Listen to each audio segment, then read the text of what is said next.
Okay, well, Cass, why do you want to run for re-election after the 4 years or 8 years of serving as public guardian and the difficult decisions that are going to be made, the different cuts that are happening at the county level?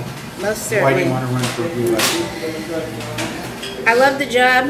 It's the work I do. I think about it all the time. And there are vulnerable people who, if I'm not there, it'd be someone else, but I'm very connected to them. The caseload is increasing. Veterans are coming home from Afghanistan and Iraq, and there's just an increased number of needs and bigger holes in the safety net.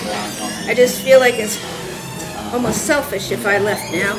I have a good team in place. I'd like to continue. What do you see as the top problems for the office or for the clients that you serve right now? Well, for sure, I have different client bases. Mental health clients who really have had a lot of services cut and are going to experience many more as this budget crisis continues. And I don't see an end very quickly. I'm an optimist. I would like to think that we could be out of this problem and fully funded in a few years, but I'm not sure about that. So right now, any kind of change is upsetting for them when their psychiatrist leaves, anything. There are just fewer services, and I want to provide the constant. Veterans, seniors, disabled people all over the county, including the most severely mentally ill.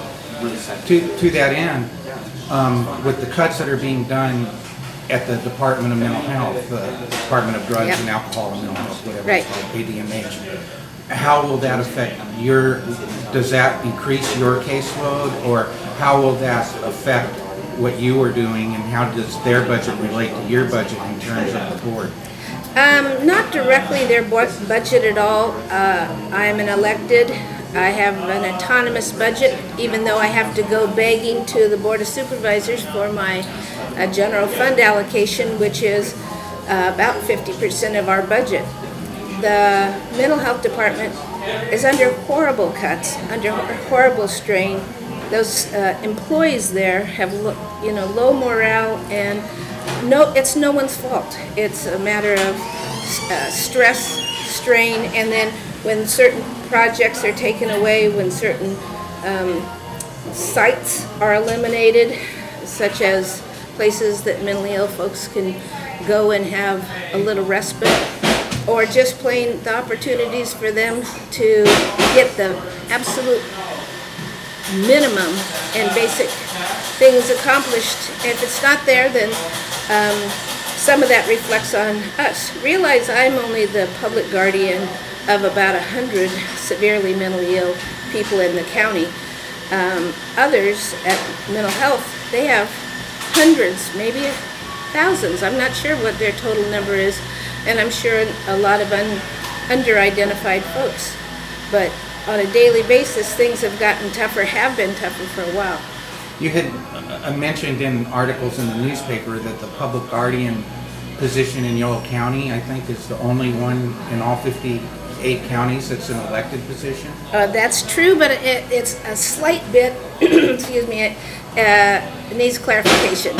And that is that I am actually elected as the public administrator of Yolo County. And the public administrator is coupled, I think, well with the public guardian, because public administrator focuses primarily on decedents, people who die either without a will or without an appropriate person to act for them. But in our county, we also manage the indigent burial program. Of course, there are very few conservatees who have very much money, particularly folks with mental illness.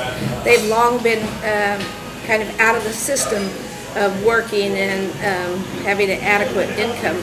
So at the time of their death, most of them are indigent.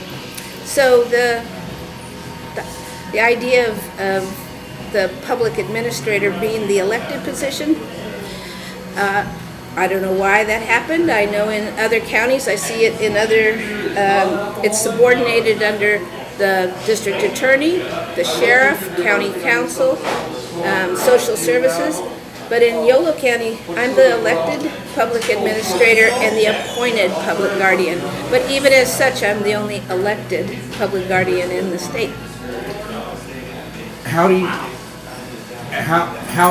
you and how will you continue to bring as a Democrat, your democratic values, democratic philosophy to the position of public guardian? How have you, how will you, and all of that? Well, number one, it's who I am. It's just absolutely what my values are. As you know, I'm past chair of the Democratic Central Committee for Yolo County. But this office is absolutely nonpartisan. It has to be, because I can't pick and choose who I serve or what services I select for them based on any politics.